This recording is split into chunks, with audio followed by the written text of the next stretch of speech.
Now, from Nebraska's trusted news source, this is Channel 8 News at 5.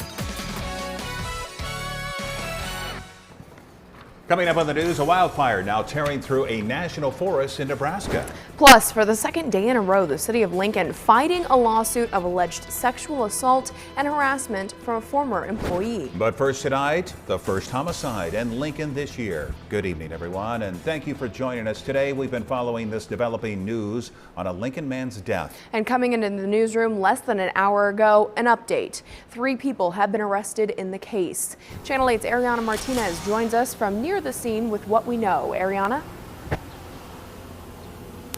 Yes, Rod and Megan, the Lincoln Police Department does have 3 individuals in custody in connection to this homicide that happened this morning. We are right behind it on F and 28th Street, where police say the incident took place this morning. Now, they have been out all day. They literally just walked away 30 seconds before we went live just now. But they've been out all day collecting data, collecting interviews, taking photos, and 3D scans of the area. Now, while in the area, a Lancaster County deputy saw the suspects getting into 2 different vehicles. 32-year-old Derek Pearson and 31-year-old Brianna Jellikin were arrested for manslaughter. 25-year-old Micah Bergen was arrested for second-degree assault and use of a weapon to commit a felony. This all started after police were dispatched to the area on a call of 2 men fighting around 6:30 this morning.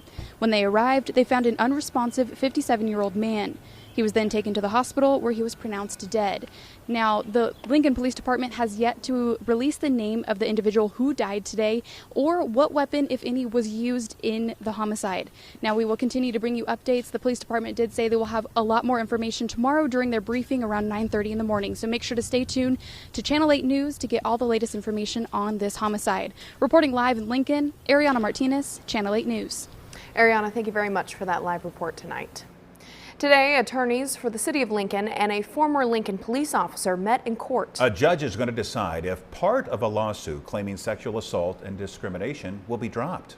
Aaron Spilker is one of 6 people who have come forward alleging sexual assault, harassment, and discrimination throughout Lincoln Police and Fire and Rescue departments. According to court documents, Spilker claims that harassment and discrimination, including sexual assault, took place for more than 20 years beginning in 2004. The city is calling for the dismissal of 2 of Spilker's 4 allegations, stating they do not believe the harassment she faced was severe enough to cause her to resign because of a poor work environment. Spilker's attorney argued that the city failed to address, prevent, or mediate the harassment taking place throughout the police department, despite knowing of complaints from several sources. Since 2019, the city of Lincoln has settled 3 lawsuits for harassment and discrimination faced while working in fire and police departments. Now, any amendments to the filed arguments are due by May 31st, and then a judge will come to a decision on whether 2 of Spilker's claims will be thrown out or not. 2 more wildfires have broken out in central Nebraska, this time impacting one of Nebraska's most beautiful attractions. Crews are mainly focused on the Road 201 fire at the Nebraska National Forest near Halsey, which officials are worried will spread quickly today with a red flag warning already issued. And again, to tell you that in May, we should look like Ireland. We should not be having any green up. We should have all of our firefighters helping in Colorado, but they're needed here. The Nebraska National Forests and Grasslands says the fire has reached 115 acres, and that was as of last night. But again, today's heat and high winds could jumpstart the blaze quickly. Officials say to expect more closures to the park through the weekend. A 15-year-old is lucky to be alive following a fiery crash this week. It happened in Merrick County. The teen lost control of his car while he was driving on a gravel road and then slammed into a ditch, as you can see. The car then caught on fire. Amazingly, the teenager was able to get out of the car in time without any injuries. Deputies credit the use of a seatbelt for keeping him safe. And for the second time this week, packages are being delayed across our area after delivery trucks met disaster on Nebraska roads.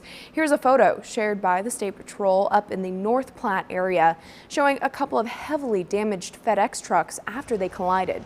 Now, just earlier this week, troopers responded to a semi-fire near Greenwood involving an Amazon delivery truck that went up in flames. It closed lanes on I-80 for several hours. The cause of this fire has yet to be released. And we were talking about seat belts a little bit ago. The Nebraska State Patrol stressing the importance of them. Next Monday, they'll kick off their Click It or Ticket campaign as we get ready for the summer driving season. Our troopers respond to crashes across the state, and unfortunately, some of those involve fatalities. In many cases, a seat belt could have made the difference between life and death. It's gut-wrenching, it's damaging for families, it hurts our communities, and it doesn't have to happen. The Click It or Ticket campaign runs from Monday, May 23rd through Sunday, June 5th. Troopers and dispatchers will be working overtime as part of the effort, thanks in part to a grant from the Nebraska Department of Transportation Highway Safety Office. Nebraska ranks 4th worst in the U.S. in seatbelt usage at 81%, and the national average is over 90%.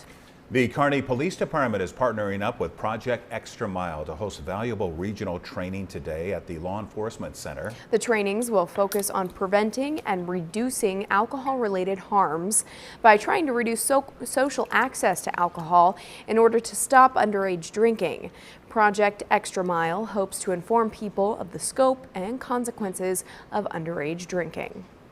And on the subject of safety, with summer right around the corner, more and more people will be out on their bikes. We're all reminded to keep an extra eye out for them. And in Omaha, a bicycle club took part in the National Ride of Silence, riding about 14 miles to honor those who have been killed or hurt in vehicle bike crashes.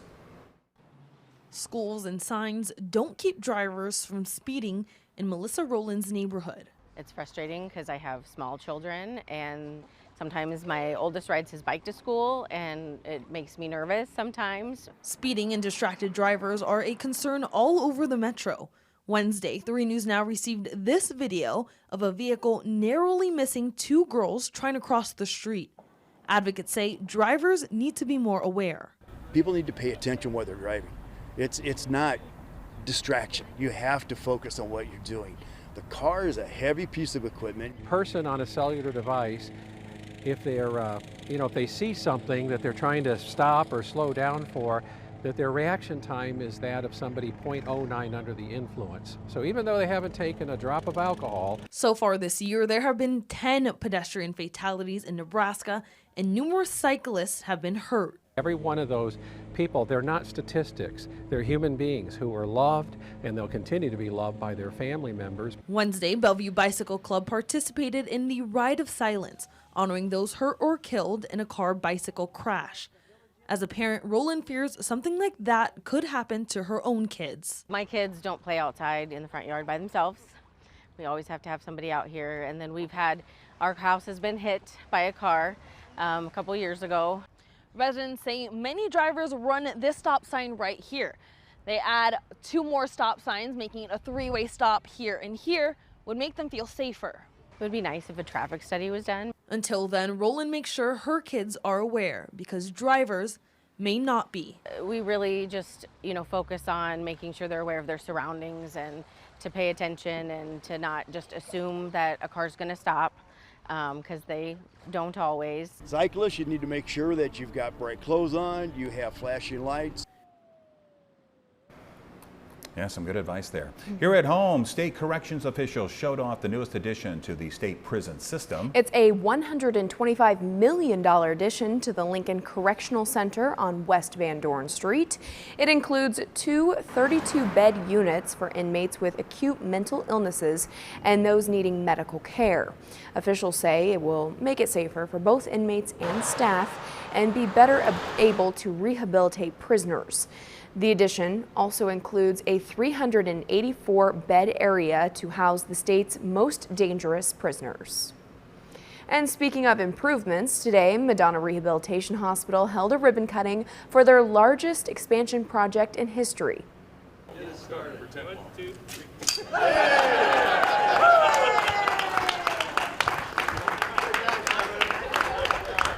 The 3-story patient wing took 4 years of planning and around $57 million to build.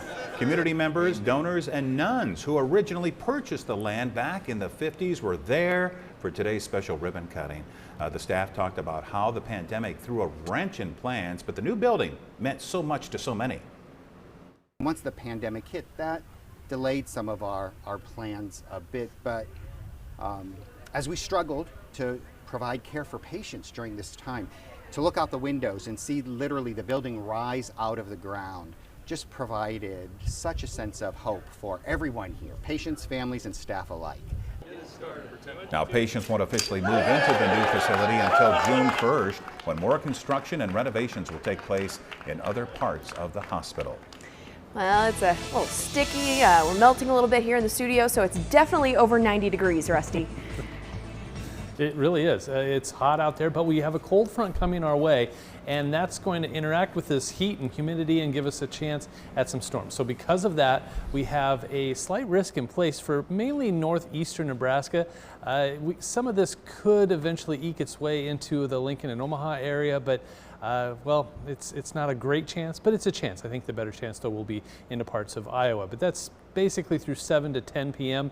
Satellite radar, very quiet right now, just some clouds rolling through, maybe a little bit of light precipitation in the panhandle, but overall a pretty quiet satellite and radar. Right now, though, temperatures 90 degrees in Lincoln, 92 in Wahoo and Omaha, 85 a touch cooler in Nebraska City and Falls City, 93 in Grand Island. So it's a warm one out there. The humidity not terrible until you get a little further south and east. Middle 60s in Falls City and Nebraska City, but 40s in Grand Island for a dew point, 56 in the Lincoln area. Right now the winds are out of the south at 10 to 20 or 25 miles per hour. That will switch around to the north and west after a front moves through, but those wind gusts are up there at 20 to 30 or 35 miles per hour. So for tonight, an isolated shower or thunderstorm possible as we head through the evening hours. Otherwise, partly to mostly cloudy skies and temperatures eventually dropping into the middle 60s. But if you're tired of this heat and the little bit of humidity we have, I have some fantastic news for you. It's going to be much cooler in the next couple of days. More on that in a few minutes. I like hearing that. All right, thank you, Rusty. Now on to the nation's baby formula shortage and the new steps the government is taking. Congress passing 2 bills overnight that will address the shortage. This as President Biden uses his executive powers to ramp up supply using foreign manufacturers. ABC's Ika Jachi has more in Washington. Today, Dr. Robert Califf, the head of the Food and Drug Administration, speaking to lawmakers about the current baby formula shortage affecting families across the country. I drove 3 hours away the other day to even get some milk for my son to San Jose. Califf told lawmakers that Abbott Nutrition, the shuttered baby formula factory in Sturgis, Michigan, could be up and running soon, pending safety upgrades and certifications. I'm pleased to say today we've already made significant progress, and I think we are on track to get open within the next week to 2 weeks. In February, the FDA shut down the Abbott plant due to unsanitary conditions at the facility. It was potentially linked to 2 infants dying and 2 others getting sick. Abbott saying the FDA and CDC found no conclusive evidence to the claim. Members of a House Appropriations Subcommittee asking Califf why the FDA didn't step in last fall when there were signs of problems at Abbott's plant. It makes me question which side the FDA is on. Are they on the side of Abbott and industry, or on the side of the American consumer? Califf said he couldn't say much due to an ongoing investigation into the issues, several lawmakers rejecting that response. It comes as the Federal Trade Commission issued a new alert warning consumers about potential scammers looking to take advantage of the current formula shortage. Someone is claiming to sell that product, and once that money is paid out and once that order is placed, they never end up receiving that product. Califf says once the Abbott facility resumes production, it can take up to 2 months for their formula to hit store shelves. Ika Jachi, ABC News, Washington. And coming up, from inflation to gas prices, the struggle in the economy, they don't seem to be letting up. We'll be right back.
There's trouble on the economic front as financial experts say people are adjusting their spending habits in response to inflation. And gas prices hover above $4 a gallon across the country.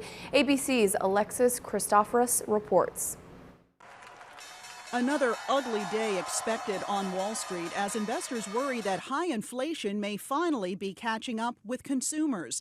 The Dow adding to Wednesday's 1,100-point drop and the S&P 500 nearing a bear market, down nearly 20% from its recent high.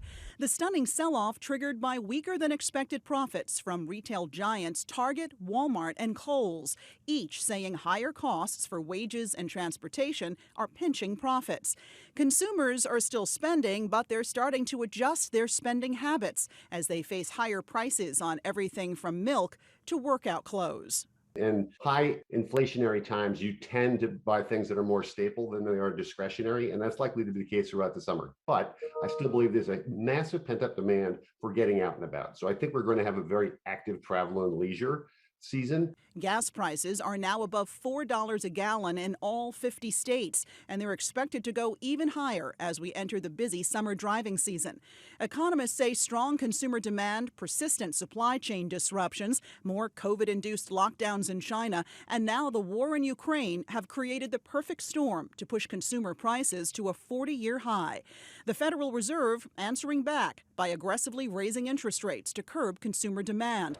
But those higher rates also bring the increased risk of a recession. 68% of CEOs surveyed by the Conference Board now expect the Fed's war on inflation to trigger a recession sometime next year. And proof today that a pillar of our economy is starting to crack. Home resales fell in April to the lowest level since the start of the pandemic. Buyers dealing with higher mortgage rates, rising prices, and a shortage of available homes. Alexis Christoforous, ABC News, New York. Now, your Storm Alert Team Forecast from Nebraska's trusted news source. Lots going on in the weather department. First and foremost, well, maybe not foremost, because there's a lot of heat out there too. That's something I want to talk about here in a second. But there's a slight risk for some strong storms from about Columbus, Omaha north, and then off to the east into parts of Iowa. This development could happen between 7 and 10 p.m. It's a little iffy, and I'll show you a future radar here in just a second. If they do develop, they'll scooch on out of here very quickly. So it's a little iffy. More on that in a second. First, temperature-wise, it's hot out there. 90 degrees in the capital city, 92 in Omaha, 90 in Aurora, 93 in Grand Island. Zoom out just a little bit and show you things are changing dramatically and quickly, and winter's trying to come back. 32 in Casper, Wyoming right now, 47 in Rapid City, and it's still 90, almost 90 in North Platte. So that's about a 60-degree difference in just a hop, skip, and a jump there. So huge. Watch what happens though. I had to put this stormcast together. This cold front sweeps through. Look at that, just pushing that hot air on out of here. Temperatures drop to below freezing in Laramie, 40 degrees in Rapid, 43. This is by 6 a.m. Friday morning, 43 in North Platte. I think we'll be around 55 degrees, but boy, that's a season changer right there. Goodness sakes. Right now the wind speed is out of the south at 10 to 20 miles per hour, gusting to around 30 miles per hour in some spots. So that all that hot air to the south is being drug up with that south wind. That's why it's so hot around here. Could see some showers and thunderstorms. There's that frontal boundary as it moves through. There's enough instability and some moisture to work with it from about O'Neill to Lincoln, Omaha east. Could see some scattered showers and thunderstorms pop up. There's that cold front. There's the chance. This is about 6 p.m. Notice it's not a lot, but the chance is there. If one of these gets going, it could turn into an isolated severe storm with some hail and some gusty wind. This model is not too keen on it, but that cold front is out there. The possibilities there. We have a slight risk in place just in case. Okay, so with that done, let's get this cooler air in here and see what happens, right? This is as we head through Friday afternoon. Nice day. The wind about northwest 10 to 20 miles per hour. We can deal with that. Some sunshine, some clouds to the west. Pretty quiet day on Friday, a nice end of the week.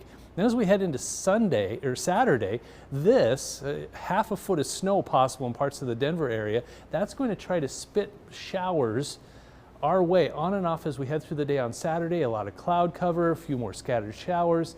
This will last throughout the day on Saturday, and then as we head into Sunday, everything clears out and just a couple of clouds. Sunday's looking like a pretty nice day. So Friday's nice, Saturday not so much, Sunday, pretty nice day.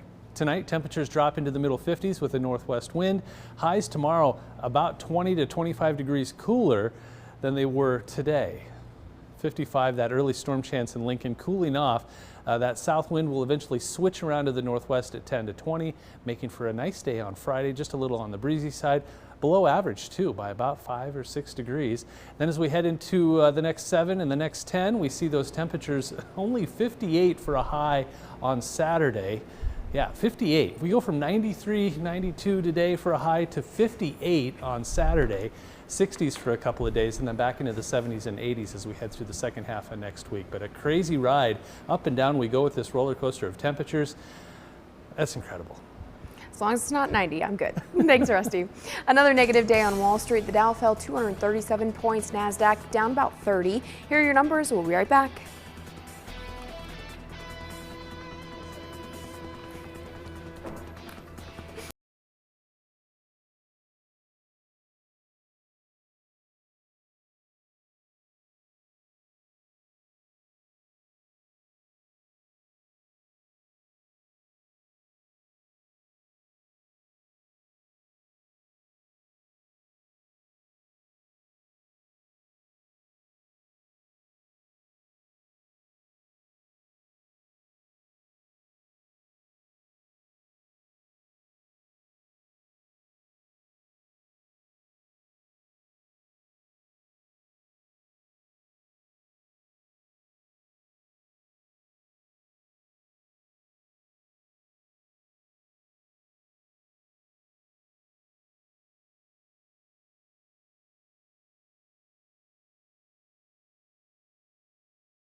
That's all the time we have for tonight. Thank you all for being here. World News with David Muir is up next, and then we'll see you back here for the very latest in news, weather, and sports. See you then.